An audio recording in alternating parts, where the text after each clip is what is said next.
Input और output device, input and output devices.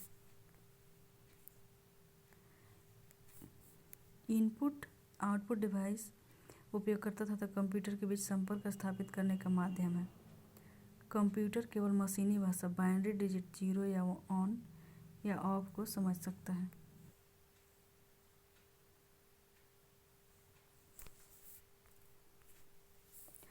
Input output device उपयोगकर्ता तथा computer के बीच संपर्क स्थापित करने का माध्यम है। कंप्यूटर केवल मशीनी भाषा बाइनरी डिजिट 0 या 1 ऑन या ऑफ समझ सकता है, जबकि कंप्यूटर को दिए जाने वाले निर्देश तथा डाटा मानवीय भाषा ह्यूमन लैंग्वेज में होता है। अतः कंप्यूटर को इनपुट दिए जाने से पहले उसे मशीनी भाषा में बदलना जरूरी है। दूसरी तरफ कंप्यूटर द्वारा प्राप्त परिणाम भी मशीनी भाषा होता है, जिसे उपयोगकर्ता तक पहुंचाने के लिए मानवीय भाषा में बदलना पड़ता है। यह कार्य इनपुट आउटपुट डिवाइस द्वारा किया जाता है। उपयोगकर्ता कंप्यूटर को डाटा तथा निर्देश इनपुट डिवाइस के जरिए देता है। इनपुट डिवाइस इसे मशीनी भाषा में परिवर्तित कर कंप्यूटर को देता है। कीबोर्ड तथा माउस दो लोकप्रिय इनपुट डिवाइस हैं। डाटा प्रोसेस के बाद कंप्यूटर द्वारा दिए गए परिणाम आउटपुट डिवाइस के जरिए प्राप्त किया जाता है। आउटपुट डिवाइस मशीनी भाषा में प्राप्त परिणाम को मानवीय भाषा में बदलकर उपयोगकर्ता के लिए प्रस्तुत करता है। मॉनिटर, प्रिंटर तथा स्पीकर कुछ प्रमुख आउटपुट डिवाइस हैं। इनपुट डिवाइस यह एक विद्युत यांत्रिक युक्ति इलेक्ट्रोमैकेनिकल डिवाइस है जो डाटा और अनुदेशों को स्वीकार कर उन्हें बाइनरी रूप में परिवर्तित कर कंप्यूटर के प्रयोग के लायक बनाता है। इस प्रकार वे यंत्र जिनके द्वारा डाटा व अनुदेशों को कंप्यूटर में डाला जाता है इनपुट डिवाइस कहलाते हैं। कंप्यूटर इनपुट डाटा टेक्स्ट के रूप में, साउंड, इमेज, वीडियो या सॉफ्टवेयर प्रोग्राम के रूप में हो सकता है। डाटा और अनुदेश को जो हम लोग डालते हैं वो मानवीय रूप में डालते हैं। इनपुट डिवाइस उसको डाटा अनुदेश को बाइनरी डिजिट में चेंज करता है, फिर सीपीयू को दे देता है। इनपुट डिवाइसेस का वर्गीकरण, क्लासिफिकेशन और इनपुट डिवाइस। तो इनपुट डिवाइस को दो भागों में बांट सकते हैं, ह्यूमन डाटा एंट्री डिवाइस और sources data entry device. Human data entry device में किस किस चीज़ से हम लोग दे सकते हैं इनपुट? तो कीबोर्ड से दे सकते हैं, पॉइंट एंड ड्रा डिवाइस से, पिक डिवाइस से। पॉइंट एंड ड्रा डिवाइस में कौन कौन आ जाएगा? तो mouse, track ball, joystick. Pick device में आएगा light pen, touch screen. Sources data entry, तो सोर्सेज डाटा एंट्री डिवाइस में कौन कौन आएगा? तो ऑडियो इनपुट डिवाइस दे सकते हैं, video input device, optical input device. Audio input device किस किस तरह से दे सकते हैं? तो स्पीच रिकॉग्निशन के through, sound card, microphone. Video input device video camera से, डिजिटल कैमरा से दे सकते हैं। ऑप्टिकल इनपुट डिवाइस तो इसको स्कैनर के थ्रू, OCR यानी कि optical character recognition, MICR magnetic ink character recognition, OMR optical mark reader, bar code reader, punch card reader, इस सब के थ्रू इनपुट डाटा हम लोग कर सकते हैं।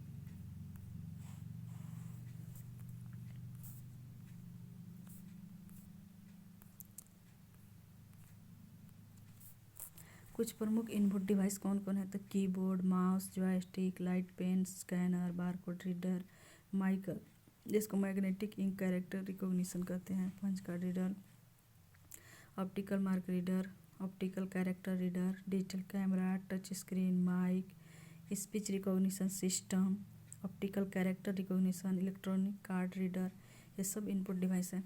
रोचक तथ्य, इनपुट और आउटपुट युक्तियों को एक साथ बाह्य युक्ति यानी कि पेरिफेरल डिवाइसेज कहते हैं, क्योंकि ये मुख्य कंप्यूटर CPU को चारों ओर से घेरे रहते हैं। पेरिफेरल डिवाइसेज कंप्यूटर के हार्डवेयर डिवाइस हैं जिन्हें तार, केबल्स या वायरलेस तकनीक द्वारा कंप्यूटर से जोड़ा जाता है। पढ़ते हैं हम लोग इनपुट डिवाइसेस में। पहला है कीबोर्ड। कीबोर्ड एक प्रचलित इलेक्ट्रोमैकेनिकल इनपुट डिवाइस है जिसका प्रयोग कंप्यूटर में अल्फा न्यूमेरिक डाटा डालने तथा कंप्यूटर को निर्देश देने के लिए किया जाता है। कीबोर्ड पर टाइप किया जाने वाला डाटा कंप्यूटर मॉनिटर की स्क्रीन पर प्रदर्शित होता है। कीबोर्ड का प्रयोग माउस की तरह पॉइंटिंग डिवाइस के रूप में भी किया जा सकता है।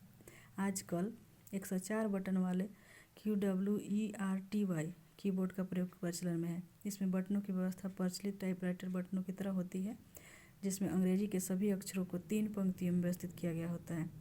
इसे QWERTY कीबोर्ड इसलिए कहा जाता है क्योंकि अक्षरों के सबसे ऊपर वाली पंक्तियों के बाईं ओर के 6 बटन QWERT तथा Y के क्रम में होते हैं। कंप्यूटर कीबोर्ड के कुछ बटन ऐसे भी होते हैं जिन्हें प्रयुक्त सॉफ्टवेयर के अनुसार कंप्यूटर को निर्धारित निर्देश के लिए प्रयोग किया जाता है। कीबोर्ड को PS2 यानी कि प्लग स्टेशन 2 पोर्ट द्वारा CPU से जोड़ा जाता है। आजकल कीबोर्ड को USB पोर्ट द्वारा CPU USB पोर्ट द्वारा भी कंप्यूटर से जोड़ा जा रहा है। वायरलेस कीबोर्ड सिस्टम से भौतिक संपर्क बनाए बिना रेडियो तरंगों पर कार्य करती है। यानी कि वायरलेस कीबोर्ड जो होती है वो भौतिक संपर्क बिना टच के ही रेडियो तरंग पर कार्य करती है तथा इसे ब्लूटूथ द्वारा कंप्यूटर से जोड़ा जाता है। कार्य और स्थिति के अनुसार कीबोर्ड को निम्नलिखित भागों में बांट सकते हैं: मुख्य कीबोर्ड, फंक्शन कीबोर्ड, संख्यात्मक कीबोर्ड। पहला है मुख्य कीबोर्ड, या जिसको टाइपराइटर बटन भी कहते हैं। यह कीबोर्ड के बाएं मध्य भाग में अंग्रेजी टाइपराइटर के समान व्यवस्थित होता है। इसमें अंग्रेजी के सभी अक्षर A से Z, अंक 0 से 9 तथा कुछ विशेष चिन्ह रहते हैं। इसे अक्षर बटन यानी कि अल्फ़ाबेट की तथा संख्यात्मक बटन न्यूमेरिक की भी कहा जाता है। इनका प्रयोग कंप्यूटर में अल्फ़ा न्यूमेरिक डाटा डालने के लिए तथा वर्ड प्रोसेसिंग प्रोग्राम में किया जाता है। मुख्य कीबोर्ड में कुछ विराम चिन्ह पंक्चुएशन कीज भी होते हैं। कीबोर्ड पर स्थित कोई अक्षर, संख्या या प्रतीक जिसे हम कंप्यूटर में टाइप कर सकते हैं कैरेक्टर कहलाता है। दूसरा है फंक्शन की। ये कीबोर्ड के सबसे ऊपर F1 से लेकर के F12 तक अंकित बटन होते हैं। इनका कार्य प्रयोग किए जाने वाले सॉफ्टवेयर पर निर्भर करता है। वास्तव में ये एक पूरे आदेश के बराबर होते हैं जिनकी हमें बार बार आवश्यकता पड़ती है। इससे समय की बचत होती है। जैसे F5 से रिफ्रेश होता है। संख्यात्मक कीपैड, न्यूमेरिक कीपैड। कीबोर्ड की दाईं ओर कैलकुलेटर के समान स्थित बटनों को संख्यात्मक कीपैड कहा जाता है। इनका प्रयोग संख्यात्मक डाटा को तीव्र गति से भरने के लिए किया जाता है। इनमें 0 से 9 तक दशमलव, जोड़, घटा, गुणा, भाग के साथ न्यूमेरिकल लॉक जिसको नॉम लॉक भी कहते हैं, इंटर बटन होते हैं। ध्यान रहे कि 0 से 9 तक की संख्याओं के बटन मुख्य कीबोर्ड पर भी तथा दोनों का समान परिणाम होता है।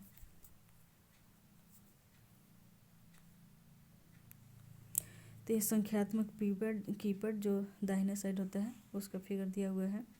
इसमें नॉम लॉक, भाग, गुणा, minus, plus, inter, home, page up, page down, inter 1 2 3 1 to 9 तक होता है। न्यूमेरिक कीपैड के कुछ बटन दो कार्य करते हैं। इन बटनों का प्रयोग कीबोर्ड द्वारा कर्सर को एक स्थान से दूसरे स्थान तक ले जाने के लिए माउस के विकल्प के रूप में भी किया जाता है। अतः इन्हें कर्सर कंट्रोल बटन भी कहा जाता है। इनका प्रयोग कंप्यूटर गेम को नियंत्रित करने में भी किया जाता है। कर्सर की बटन का प्रयोग कंप्यूटर गेम को नियंत्रित करने में भी किया जाता है। यदि नम लॉक बटन ऑन है तो न्यूमेरिक कीपैड का प्रयोग संख्याओं को टाइप करने के लिए किया होता है। ऑन है तो संख्या, नम लॉक है ये तो ऑन रहेगा तो नंबर को टाइप करेगा। यदि नम लॉक बटन ऑफ है तो इन बटनों का प्रयोग एरो की तथा इंड की, home, page up, page down, insert तथा डिलीट फंक्शन के लिए किया जाता है। नम लॉक बटन ऑफ होने पर इनसे संख्याएं टाइप नहीं की जा सकती है। किसी किसी कोड में नम लॉक ऑन होने पर एक हरी बत्ती भी जलती है।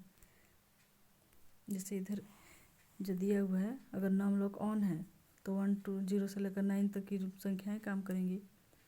और नम लॉक अगर ऑफ है तो इस पर जो ऊपर जो लिखी हुई है home, page up, arrow, end, instruction ये सब डिलीट सब काम करेगी।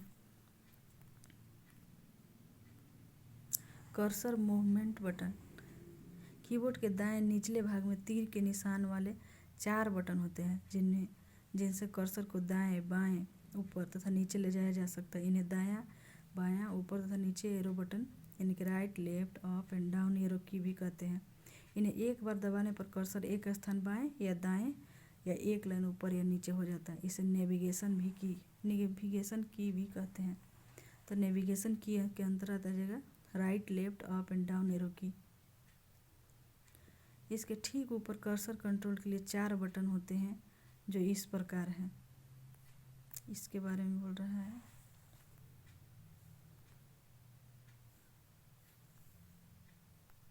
इस एरो को नेविगेशन कीज कहते हैं।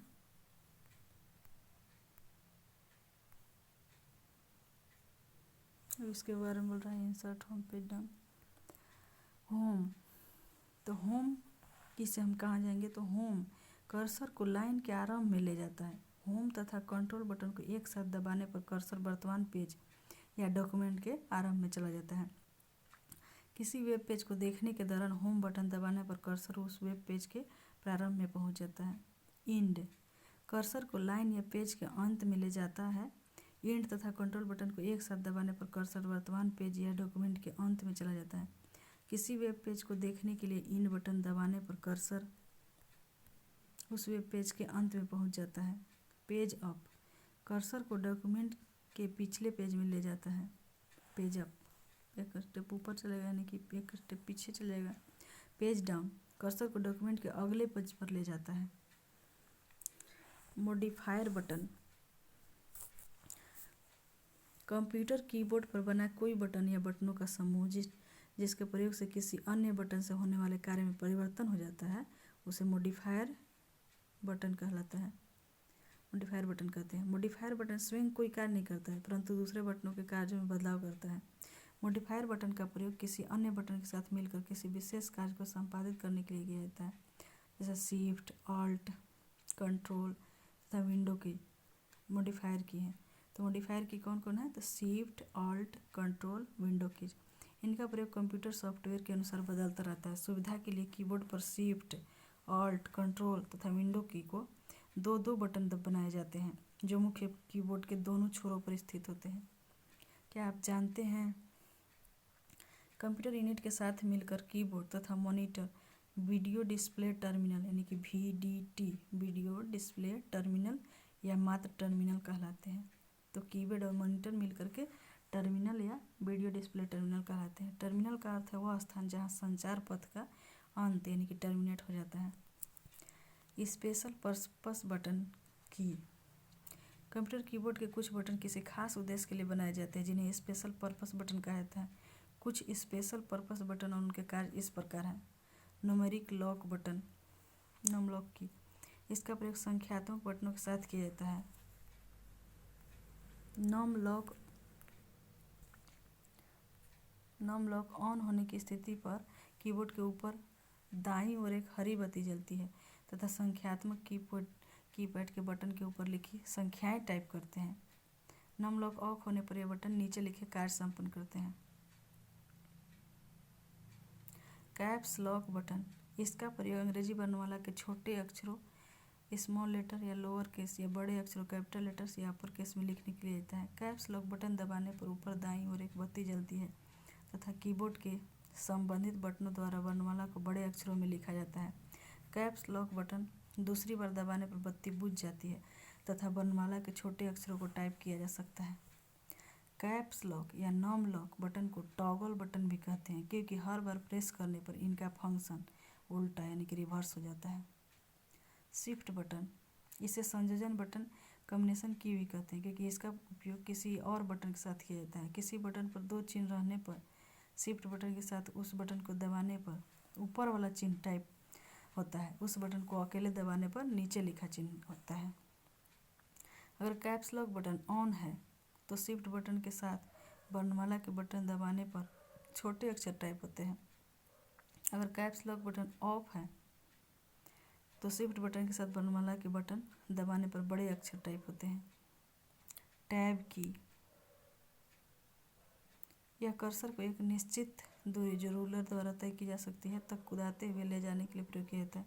किसी चार्ट टेबल या एक्सेल प्रोग्राम में एक खाने से दूसरे खाने तक जाने के लिए भी टैब बटन का प्रयोग किया जाता है। टैब बटन से वर्ड प्रोग्राम में पैराग्राफ को इंडेंट भी किया जा सकता है। इसके द्वारा डायलॉग बॉक्स में उपलब्ध विकल्पों में से किसी एक का चयन भी किया जा सकता है। रिटर्न या इंटर बटन कंप्यूटर को दिए गए निर्देशों को कार्यान्वित करने के लिए तथा स्क्रीन पर टाइप डाटा को कंप्यूटर में भेजने के लिए इंटर बटन का प्रयोग किया जाता है। वर्ड प्रोसेसिंग प्रोग्राम में नया पैराग्राफ या लाइन आरंभ करने का कार्य भी इससे किया जाता है। कभी कभी कीबोर्ड में इंटर बटन को पहचानने के लिए एक विशेष आकार प्रदान किया जाता है। एस्केप बटन इस बटन का प्रयोग पिछले कार्य को समाप्त करने या चालू प्रोग्राम के बाहर जाने एग्जिट के लिए होता है। बैक स्पेस बटन इसके प्रयोग से कर्सर के ठीक बाईं ओर स्थित कैरेक्टर या स्पेस को एक एक कर मिटाया जाता है। इसका प्रयोग टाइपिंग के समय गलतियाँ ठीक करने में किया जाता है। बैक स्पेस बटन का। डिलीट बटन, डिलीट की, इसका प्रयोग कर्सर के ठीक दाईं ओर स्थित कैरेक्टर या स्पेस को एक एक कर मिटाने में किया जाता है। इससे कर्सर के बाद के सभी डाटा एक स्थान बाईं ओर खिसक जाते हैं। दाहिने वाला डिलीट होगा तो एक तरफ एक एक स्थान पीछे हो जाएगा। इससे चयनित शब्द, लाइन, पैराग्राफ, पेज या फाइल को एक साथ भी मिटाया जा सकता है।